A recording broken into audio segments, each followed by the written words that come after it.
Today we wrap up our series called Necessary Sins. And over the past couple of weeks we looked at those sins that we commit that culture has become used to, that we've accepted, that has become culturally okay.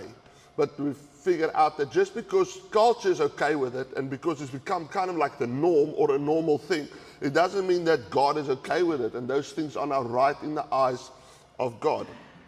And we started every session with this one prayer that David prayed in Psalm 139, where he said, "Search me, O God, and know my heart. Test me and know my anxious thoughts. Point out anything in me that offends you, and lead me along the path of everlasting life."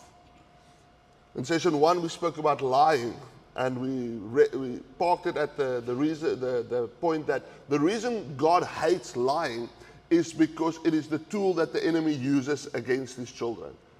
Scripture says that the devil is a liar from the beginning. And so he uses lies to get us off track and separate us from God. The second session we spoke about gossip. And we decided that we're going to choose our words carefully so that everything we say is beneficial to others and encouraging to them. And then in session 3, last week we spoke about lust, which was a nice one, right? It was very quiet. That's how I know that it was a good one. And we decided to protect our thoughts. And we distinguished between what it means to think about something and what it means when a thought comes into your head. And we distinguished between the two. And if you went there, you can check it out on the voice note that I shared. So today we start our last one, and this is possibly the one that's the easiest to justify and make excuses for, because we chalk it down to, or we ascribe it to a trait or biology, that, oh, this is just the way God made me. Or we blame others or external circumstances for the sin. Because if he didn't, or if she just wouldn't, or if they would just stop doing that, then I wouldn't get so angry. And so today, we speak on the necessary sin of anger.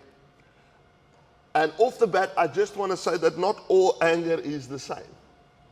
You get justified or righteous anger, and then you get sinful anger. And so to feel anger is not a sin. To feel angry about something is not a sin. It is in fact our response to when we are angry or when we get angry. How do we respond? How we act when we get angry is the thing that is important. And that is where the sin comes into our lives. To be angry is fine. We will get angry. It's a natural thing to happen. When we're offended or something hurts us or something's not right, we get angry. But it is in how we respond, whether it's going to be sinful or not. Paul writes in Ephesians 4, he says, "In your anger, do not sin." So Paul doesn't say, don't get angry. You're not allowed to get angry. Paul says, listen, it is what you do when you're angry that is the sin, or that can become sinful. When you say something, when you snap, or when you act out in a way that's dishonoring to God, that is where the sinful part comes in. The NLT says it so nicely. It says, in your anger, do not sin. Do not sin by letting anger control you. Do not sin by letting. So the idea here is that do not hand control over to sin or to anger, which is then a sin. And it reminds us that a loss of control, when we don't control ourselves, when we can't control our tongue and our actions, that is what becomes sinful. Because as followers of Christ, we're called to always be in control of ourselves. We're never supposed to hand over control. That is why use of alcohol is a slippery slope, because Scripture says that we must always be in control, and that's what alcohol does. It removes control. It hands over control. And one of the fruits of the Spirit, that if God lives inside you, you should have control. It's one of the fruits of the Spirit. And so it is when we get angry, when we give in, when we hand over control, and we act out on this, that it becomes a sin to us. He continues, says, in your anger do not sin. Do not let, sorry, did I jump? No, I'm good. In your anger do not sin. Do not let the sun go down while you're still angry. And I often wondered, why did Paul use that term, don't let the sun go down while you're still angry? And I think one of the reasons is when my dad was, when I was a lot smaller, or not tall, but I don't know how to say what, because Sean Thompson's not here. When I was younger, when I was but a wee lad, my dad always, and you go through those, I think my middle son is there now, where the testosterone kicks in and you're trying to find your way. It's a terrible time for a kid, right? And our generation, our parents didn't help us through it. They just give us a clap and move on, and so I would fight with my dad, and before we go to bed, then I wouldn't want to speak to him, and he'd come into my room and he said, you know what, we don't know when we don't wake up tomorrow morning.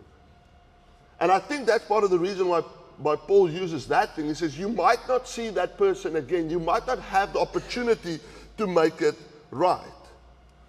A couple of while back, I shared a reel on Instagram, and it's basically the story about this guy that shared with a co-worker he's at work, and he shares with his co-worker, he had this argument with his wife, and he's very upset about this. And the guy said, okay, so what you gonna do?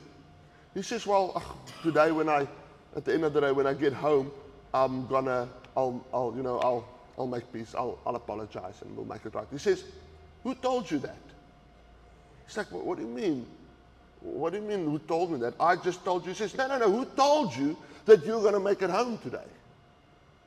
Who told you that there's a guarantee that you will see your wife later today to make peace with her? He says, and that broke him. He says, because we always assume that we have time to fix something, and you do not know your next breath isn't guaranteed. And I think that is why Paul said, do not let the sun go down on an argument, because you do not know if you have tomorrow to make it right. And so we do not want to live with that regret of not making our own stubbornness and our own pride standing in the way of us making peace with the people that we're upset with. Then he continues. He says, in your anger, do not sin. Do not let the sun go down while you are still angry. And do not give the devil a foothold. Now, the Greek word there for foothold means to have an opportunity, a location, or a room. So he says, do not let anger come live inside you. Do not give him a space. Do not give him an opportunity. Don't give him a guest room in your life. He says, do not let anger live unchecked inside your heart. Don't just let it roam around and get comfortable in your life. Because all the enemy needs is an opportunity. All he needs is a gap. He needs an opening. And it's in there. And then that's why this is so important. Then it's got something to accuse you on. You call yourself a Christ follower. And what happened in traffic? How you snapped at your wife? You call yourself a follower of Christ. Why are you praying? God's not going to hear you. And that's all he does. And we all know how this happens, right? We have a bad day at work, someone freaks us out, someone stresses us out, or we're the boss and someone doesn't do something, or we have a boss and he's mean to us, or he expects us to do something, or we're in traffic and something cuts us off, and now we're upset and we go home, and who pays the price? Yeah, our families. The people we love. And it robs you of that time at home. And we hurt relationships and the people the closest to us because we do not deal with our anger in the right way. Now there's two destructive ways that we deal with anger in general. The first one is the spewer. The spewer. The spewer is someone that expresses their anger. He vents it, he vomits it out, he acts it out. It can either be verbally or physically that he gets angry. But he expresses his anger. In Proverbs 29 says, a fool gives vent to their rage, but the wise bring calm in the end. An idiot, a fool gives out to his rage. But the wise bring calm in the end. The NLT says the wise calmly hold it back. The wise calmly shows restraint. A fool reacts in the heat of the moment. A fool goes, wow. And he says what needs to be said, or he's done what needs to be done, or what they feel needs to be said or done. While a wise person, he takes their time. He It takes you time. Take time to consider their emotions and the consequences of their actions. And they temper their response. They show some self-restraint. Proverbs 14:17 says, a quick-tempered person does foolish things. A quick is someone that's off the cuff, that just flies off the cuff and does whatever is in the moment. Does foolish things. How many times have you reacted and you've done something and afterwards you feel like an idiot? You overreacted and now suddenly you realize, wow, it wasn't that big a deal, or everything's in context now, and now you've said what was said and you feel like a bit of an idiot because you flew off the handle and you're embarrassed the way you acted because you didn't temper your response, because you were foolish and you just said it. Nothing good comes from acting impulsively, especially if it is in anger. In a moment you might feel better or feel justified, but nobody else around you is better off. And nothing constructive or building up comes from it. Nothing is resolved. Only damage is done in our relationships. And you know what? Everybody might say, oh no, it's fine, it's fine. But that thing is filed there somewhere. And unfortunately, that is the hard truth. Then the second group of people is the stewards. You get the spewers and then you get the stewards. Those are the people that suppress that anger. And they sit in it. And they push it deep, deep, deep down. And we think that is the better way to do it, not to vent it, but that's not healthy either. Because that sits there, that festers. That festers, it sits there in that, and it grows. And it's just as unhealthy. Because festers might feel like, here's the thing, someone that festers might not have a verbal argument or an outright argument, but you do have an argument, right? It's just in your head with that person. Oh, and then you go, I say this, and I'm saying this, then they're going to say that, then I'm going to say this, and then they're going to say, right? We do that.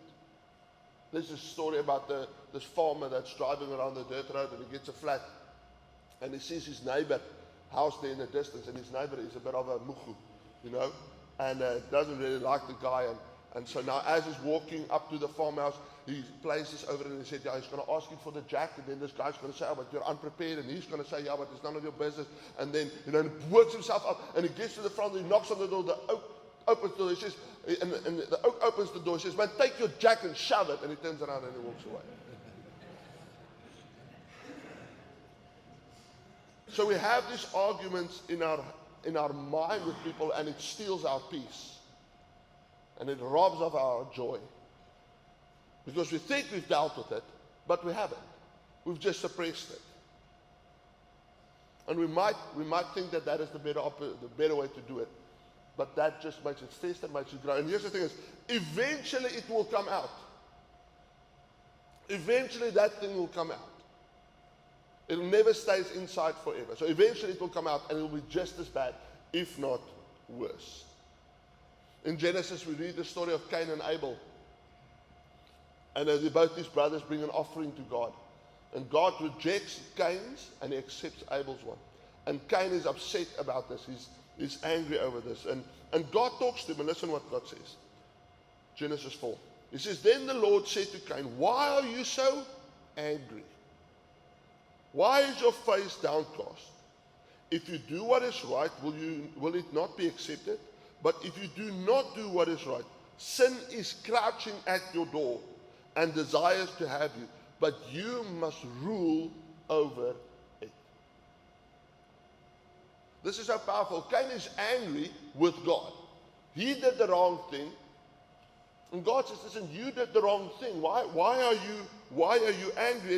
And if you're angry, you need to be careful, because if you don't control this, if you don't rule over it, it is crouching at your door. Sin is crouching at your door. It's got this idea of a lion waiting outside for you to step out, and it'll pounce. He says sin is crouching at your door. And God says, Cain, don't give the devil a foothold. Don't sit on this thing. Don't meditate on this thing. Don't stew on this thing. Do the right thing with it. Rule over it. He says, do not give this thing an opportunity, a foothold. Don't fester on it. Don't top on it. You have to rule over it, because otherwise sin is crouching at your door. Up until that moment, Cain hadn't sinned. He was fine. He was wrong, but you're 100% fine to me. But he said, be careful. You're thinking about this thing. This thing is going to come out, and sin is waiting for you. But Cain doesn't listen. And he holds on to it, and he lashes out, and he kills his brother. His brother that was completely innocent in this whole thing. Just like our wives and our children are innocent when we lash out. Just like Bridget and my kids this week. Actually, like my Bridget and my kids yesterday. It was so bloody ironic. Last night Bridget asked me, what are you preaching on tomorrow? I said, you're going to laugh. She says, anger. I said,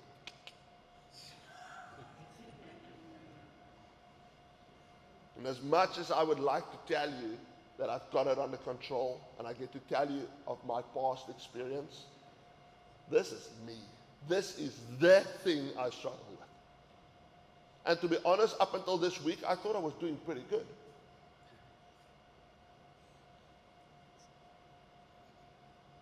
And yes, last night I was sitting around the table, and the kids were joking and making fun of me for the way I flew off the handle this week.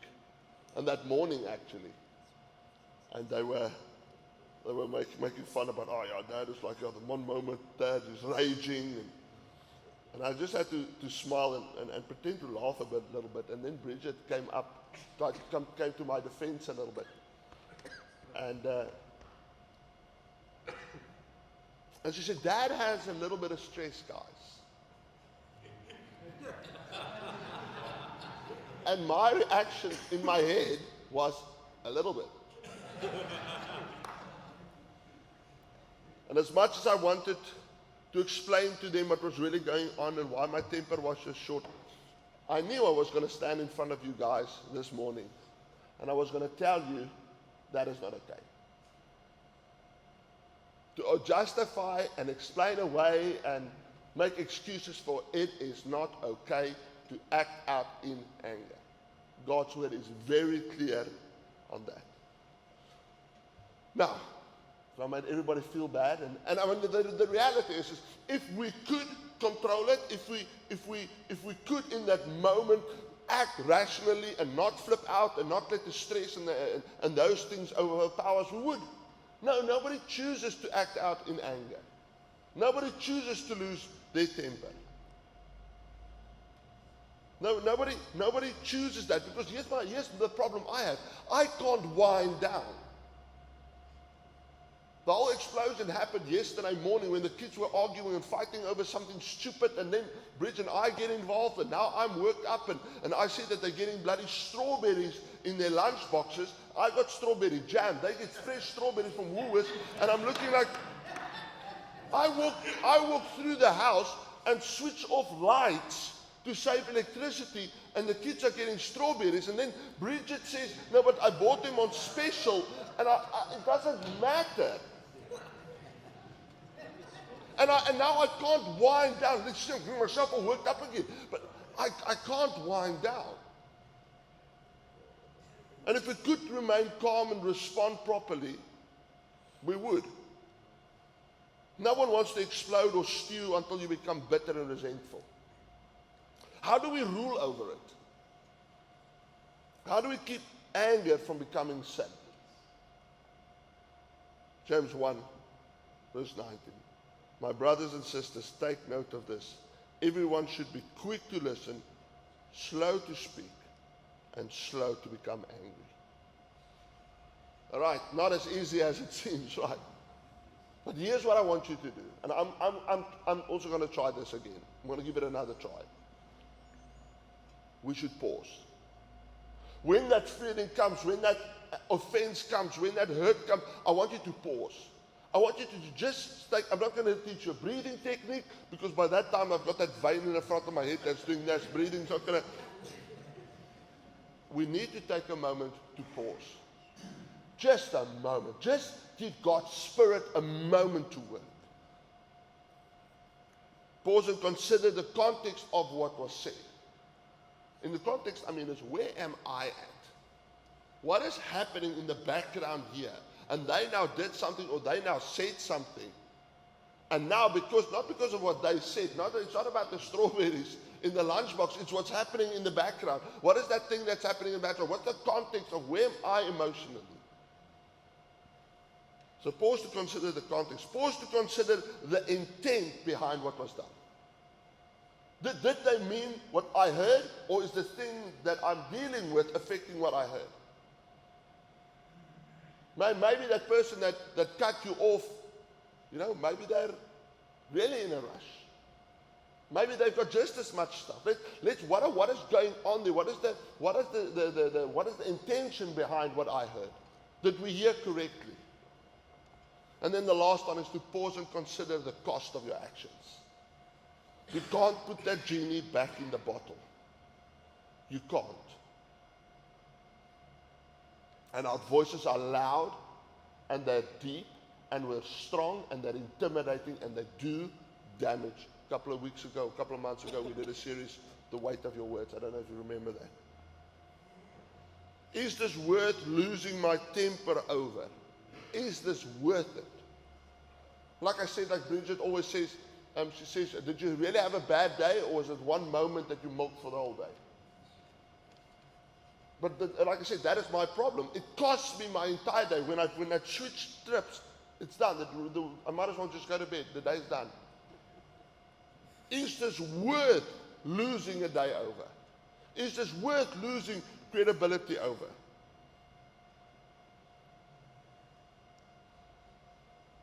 So instead of pushing it down or venting it, here's what we're going to do. We're going to pause, and we're going to take it to our Heavenly Father. We're going to say, Father, this thing made me so angry today. Now the problem for me, I pray out loud at night.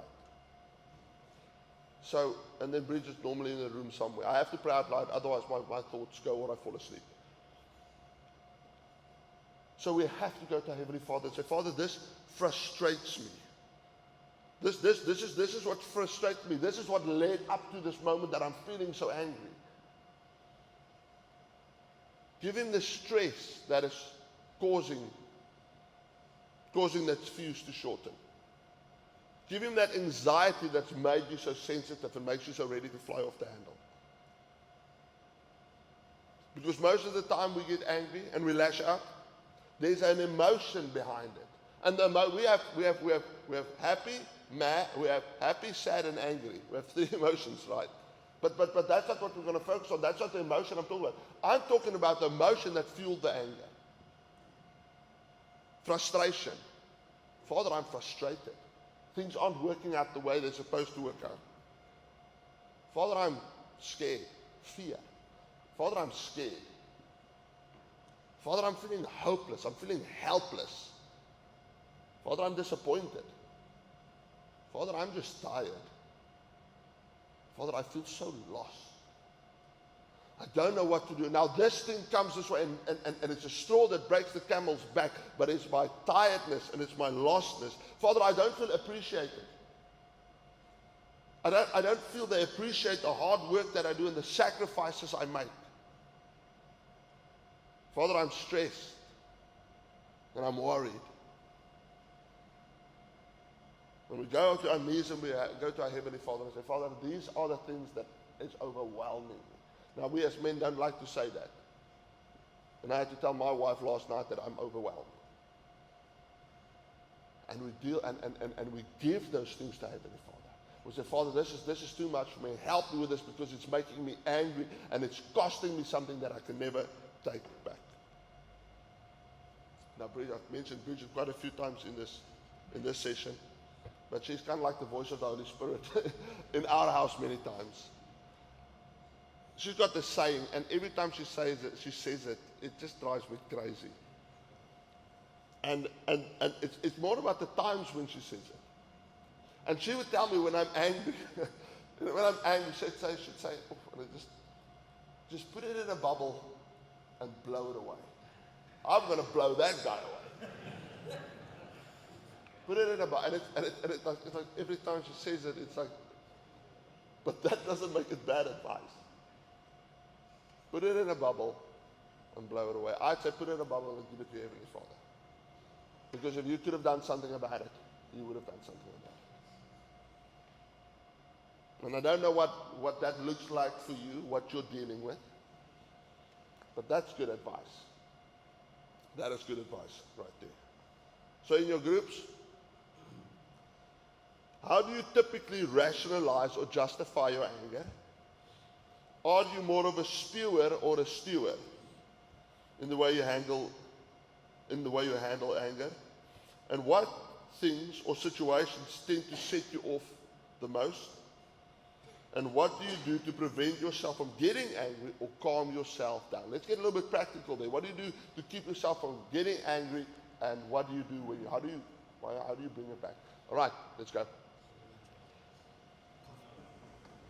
All right, normally when I wrap up, I have a session here at the end that says closing, and I got some notes there.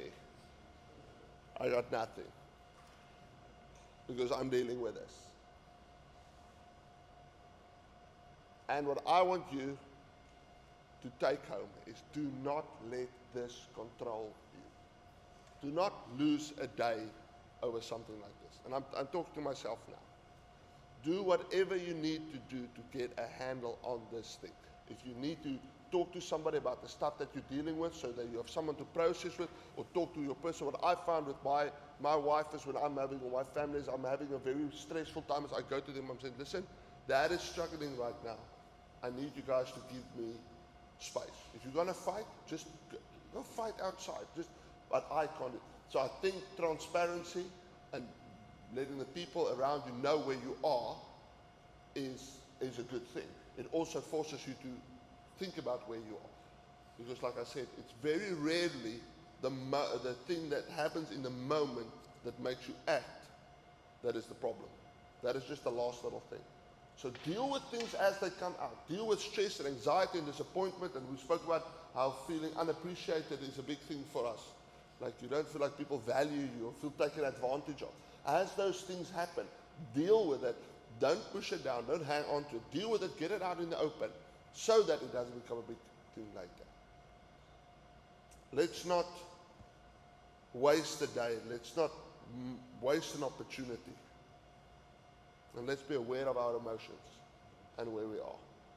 I know us guys, we think we only have 3 emotions, but we have more. We need to deal with it. Otherwise, the people that we love, the people that we're responsible for, the people we have to care for, they are going to pay the price. And you will lose credibility over a silly little thing, and you'll never get it back. You'll never get it back. It chips away at your credibility you have, and then when you need to use it, you have none. All right, let me pray for us. Search me, O God, and know my heart. Test me and know my anxious thoughts. Point out anything in me that offends you, and lead me along the path of everlasting life. And all God's men said, Amen. Amen.